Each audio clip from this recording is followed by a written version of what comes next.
Hi, it's Clark on Temptress.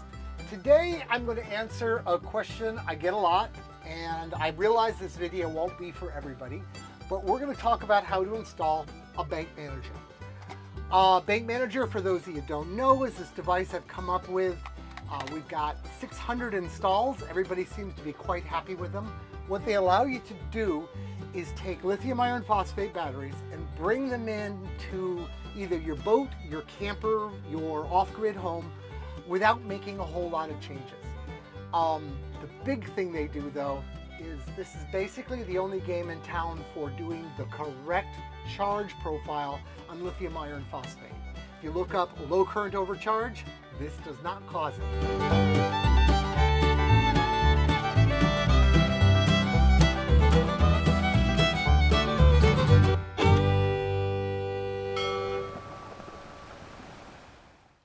I open with, this is Clark on Temptress. Well, I'm not on Temptress right now.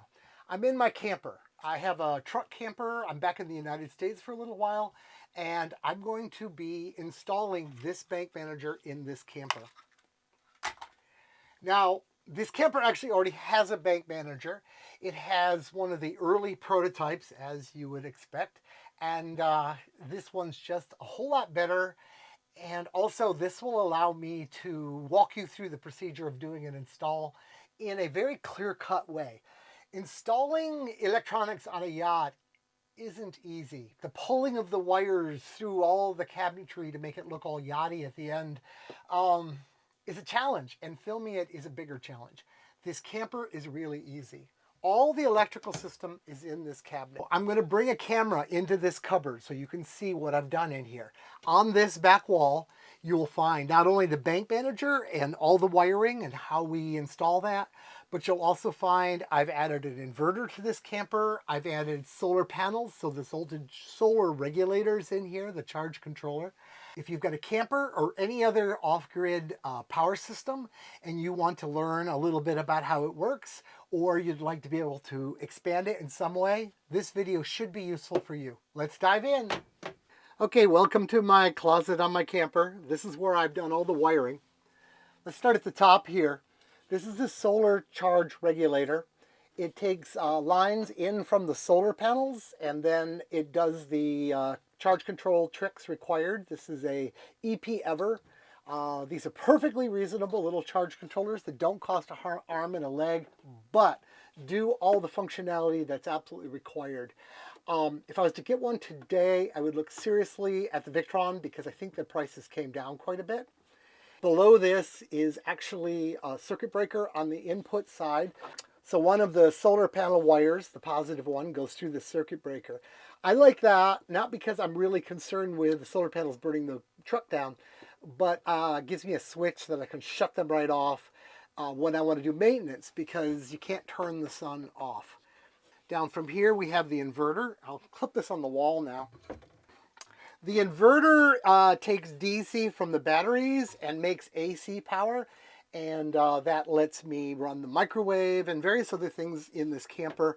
It gives me all the comforts of home. Honestly, it's tremendous for tools, so I don't have to have battery power tools all the time, but I find it's just really, really useful.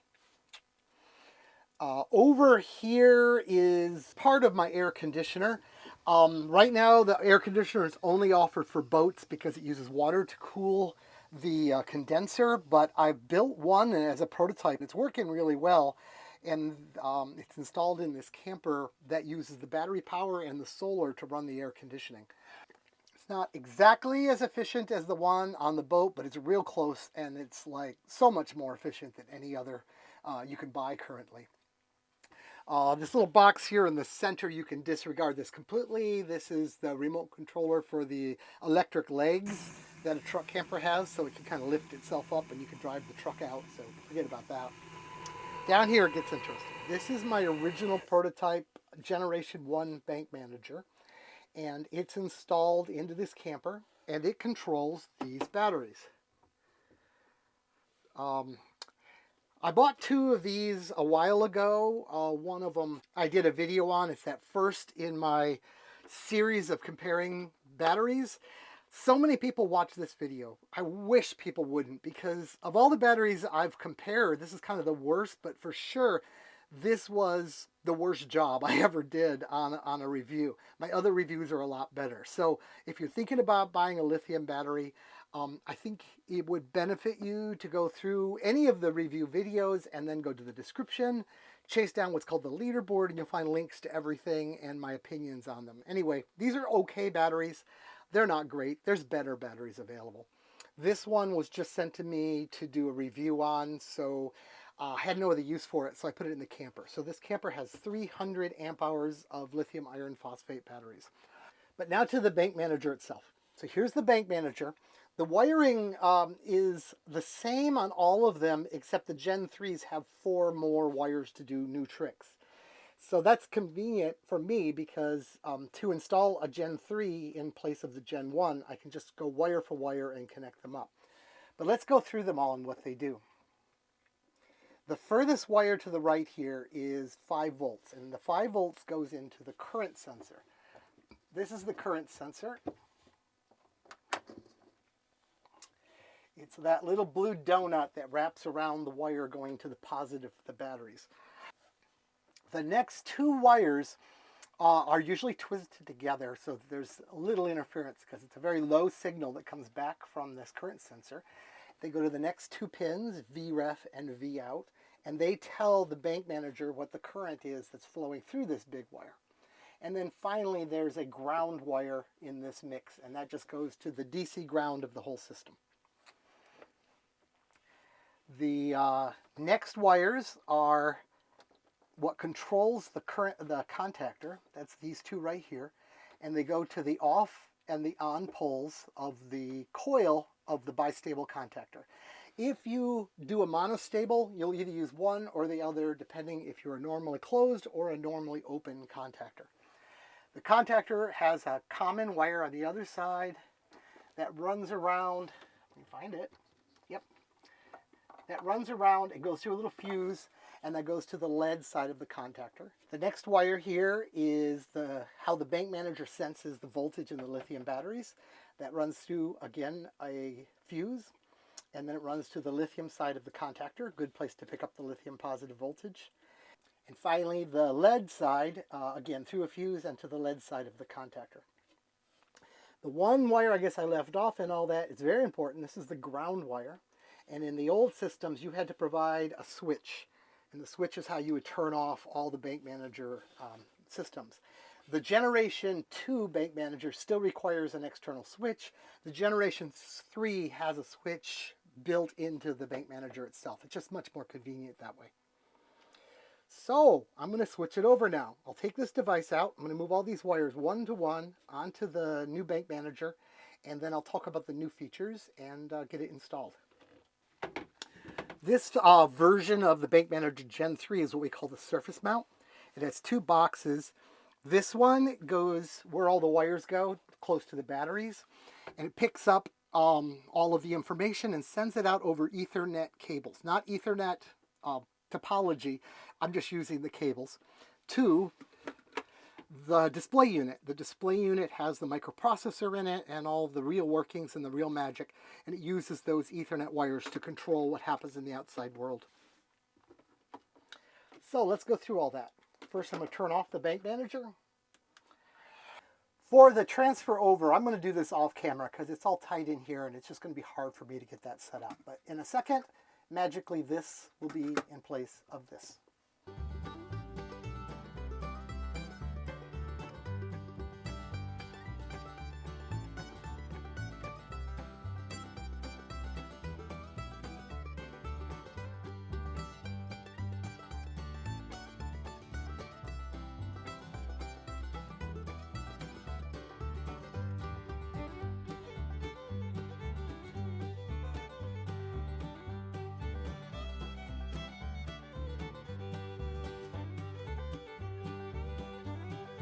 We have 4 more screws that the old one didn't have. The Gen 3 has some new tricks up its sleeve.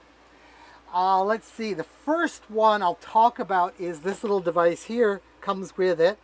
This is a temperature probe, and I hook the temperature probe up and I shove the probe down here with the batteries. I'll find a good place for it. so it sees the same temperature. And by the way, all these hots get covered. There's a big rubber cap I made that goes over this, and then there's like a subfloor here. So this is all protected from someone dropping metal on it. That would be a bad thing. But back to the install.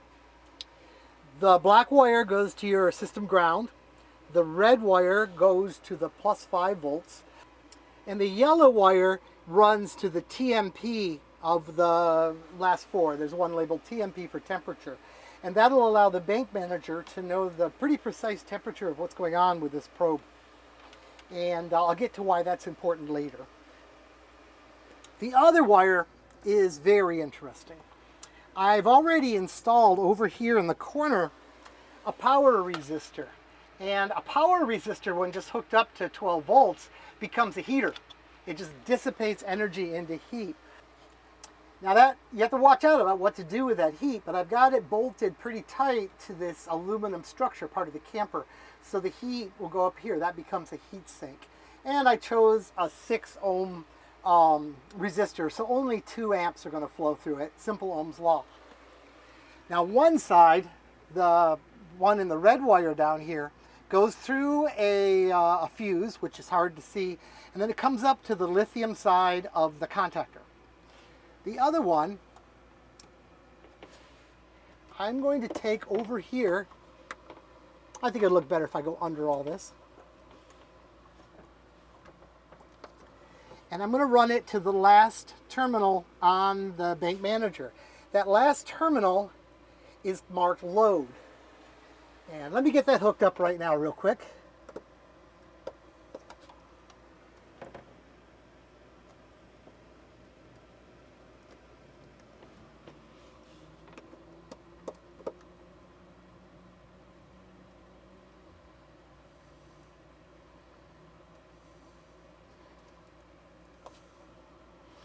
Okay, so it's hooked up.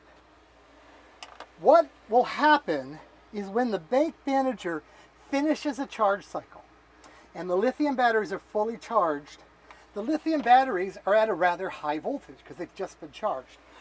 It's not great for them to be camping out at that high voltage, and lithium being lithium, even without a load on them, and it won't have a load because this is disconnected, will just float up there. So what will happen is the BankManager will make ground contact with this pin, and that will cause this resistor to come on, make heat out of the batteries. So the batteries will discharge, and they'll keep discharging until the BankManager sees that their voltage has dropped down to a safe level for the batteries. At that point, it shuts this off, and I found pretty consistently in my tests that when it shuts it off, the display that tells you the percent of charge will say that you have remaining 99.97% of your capacity. So it used 0.03% of your capacity to very expeditiously bring your batteries down to a safer voltage. Is that critical? Probably not. Will it make your batteries last longer? Very likely, but it has another side effect that's very handy. Later on, when the lead voltage comes down, when the 2 voltages come together, the BankManager has to connect them. That's the design. If that happens up at a high voltage, which it does very often, because like a cloud went over, down it comes, click, comes on, then the cloud goes away and the system tries to charge. Well, the lithium batteries are connected. BankManager says, no, no, no, these are fully charged, has to disconnect. And you can get a situation where you get a bunch of clicking. Well, when you have that feature turned on, you have this installed, the BankManager will bring the batteries down to a lower voltage, which means that the lead has to come down to a lower voltage before they reconnect. Kind of means your charge day is over, but more importantly, when you're down at that lower voltage, you're below the activation energy for that problem. So I can allow a little charge to come in. I don't have to keep turning off the contactor. So life is just generally better if you put that one in. Like I said, that's 6 ohms. On the boat, I use 2 ohms, so I pass a lot more heat. It happens faster than it'll happen here. But I use a heat sink with a fan. I didn't want to deal with a fan in this situation, so that's what I did. There's 2 other pins here. I think I'll take this opportunity to talk about them.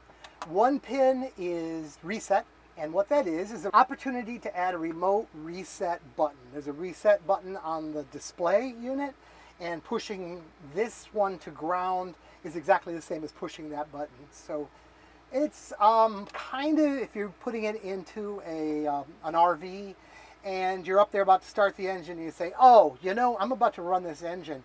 I want to charge those batteries. I don't care if they're at 84%. I want them to be 100% when we get there.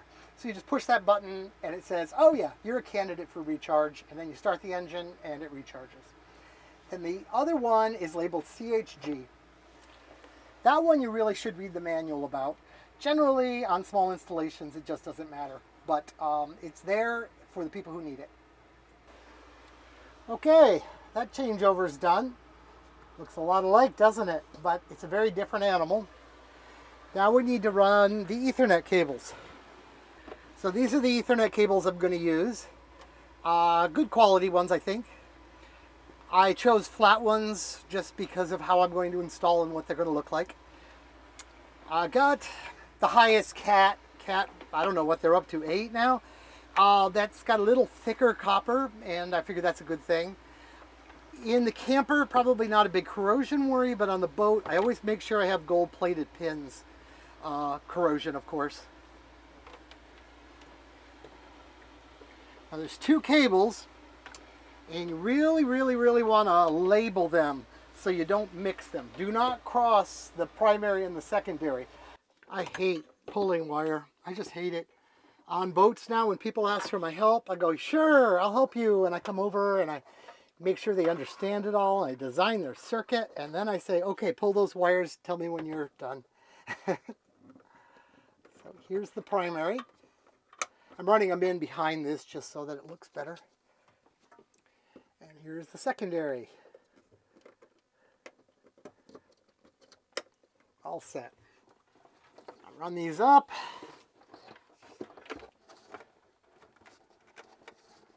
I put a hook here years ago. Let's see if I can get to it. Yep.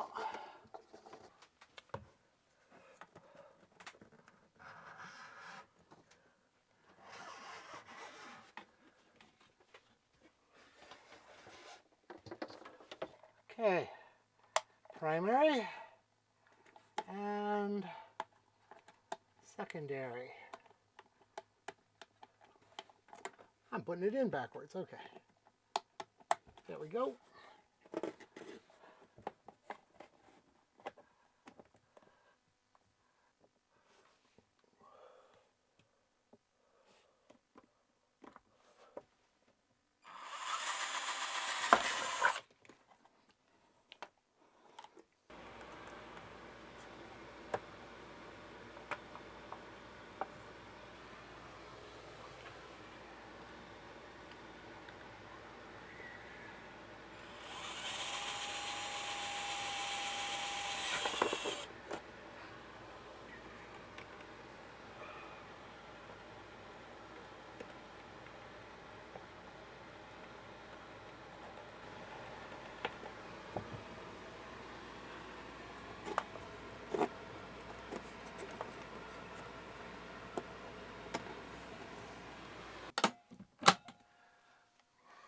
Okay, well, we've got it installed now. I'm going to clean up these wires.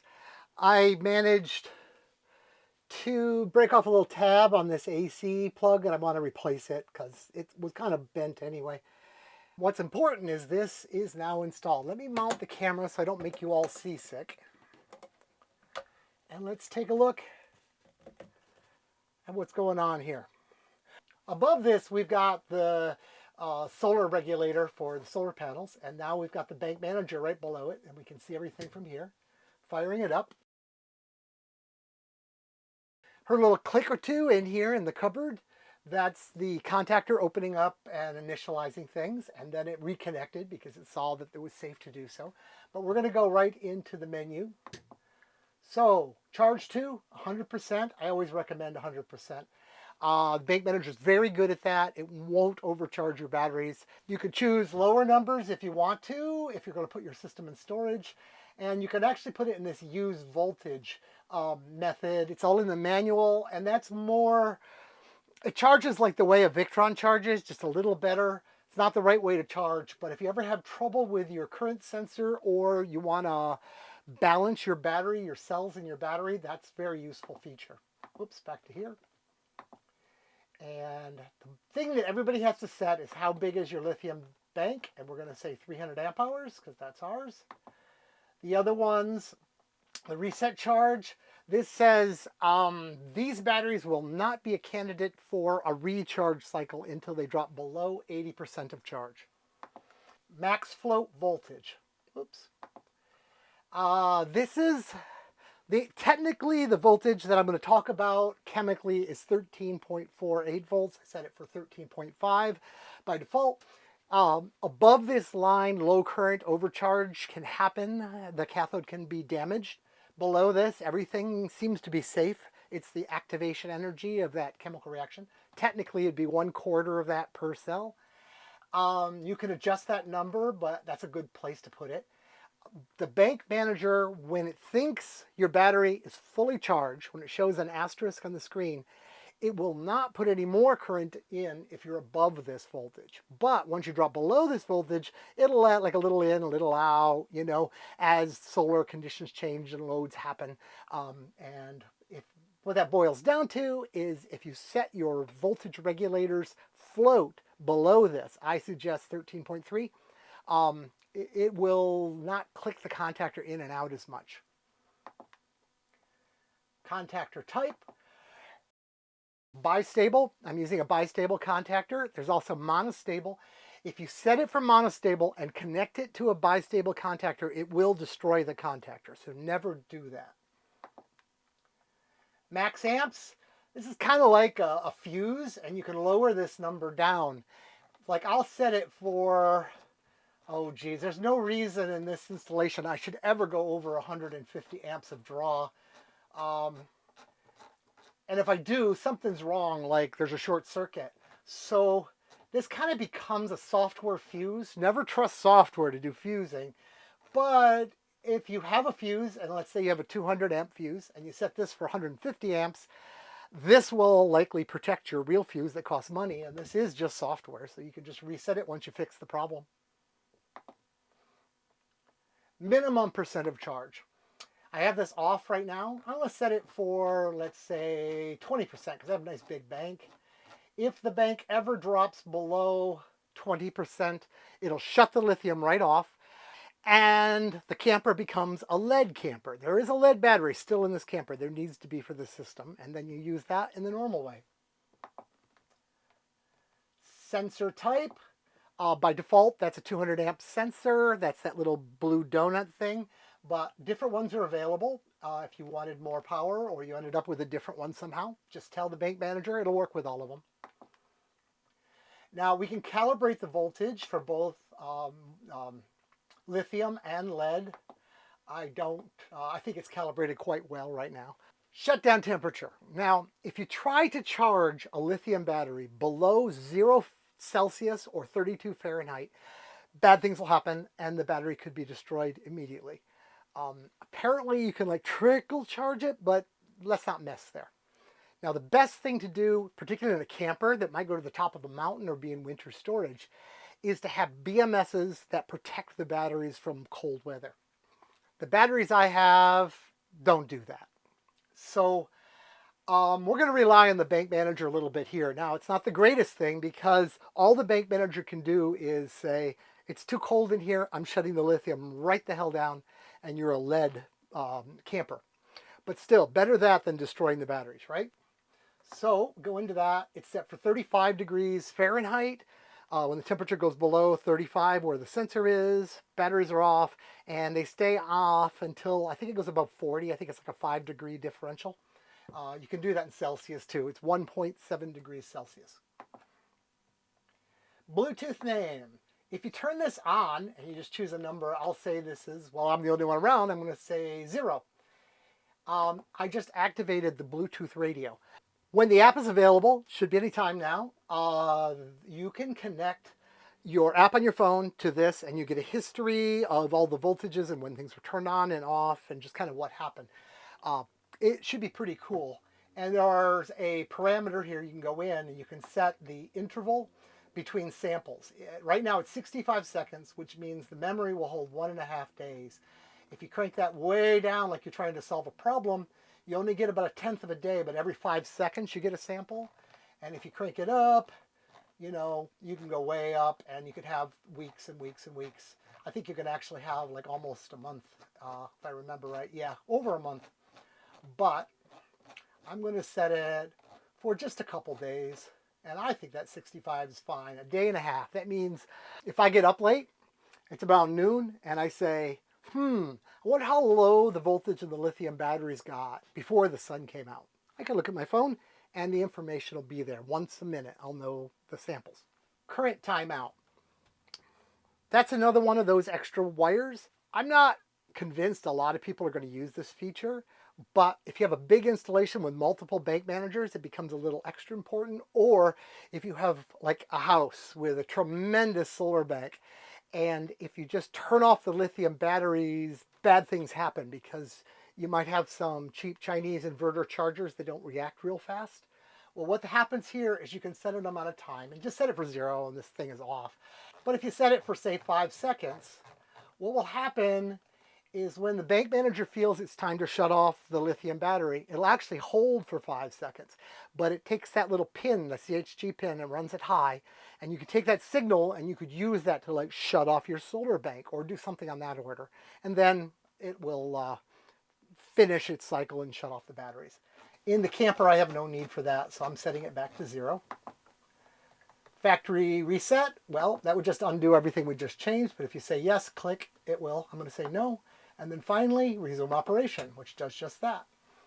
BankManager just connected. I'm getting a report from the solar panels that I'm charging at 0.2 amps.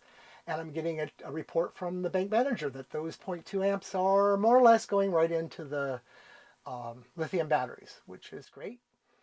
Well, with the BankManager and the solar regulator remote right here in one place, easy to get to, no more bending and looking in the cupboard for me. I can see what's going in and out of the lithium and the whole state of the lithium, what's going on, control it a bit, but generally it takes care of itself. And I get to look at this and I can tell what is going on with the solar side, what's the voltage up on the roof. What I'm seeing right now is everything's fully charged, so it's kind of shut down, but it will pass a lot of amps. I've seen about 20 amps come in from my roof array on this little truck camper. Well, that's how she stands. If you decide you like one of these, there's a link in the description below that'll tell you how to get one.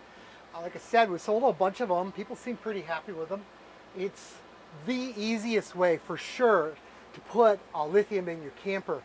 Campers are particularly tricky because your battery charger, that goes to the AC line, well, it typically is the same device that has all your circuit breakers in it. So that battery charger, if your camper's at all old, doesn't know a thing about lithium. And honestly, if it's brand new and has a lithium setting, it's not a very good lithium setting. So if you wanted to go with lithium, you've got to replace all the charge sources, and that's one of them. And that means replacing all your circuit breakers. So if you go this way, you just seriously put in what I just put in. Take a lithium battery, put it in parallel with the lead you've already got, and just put my BankManager contactor in the positive wire going across between the two, and your install's done. Hope this was helpful. If you sat through it and you don't want a BankManager, sorry, hope it was entertaining.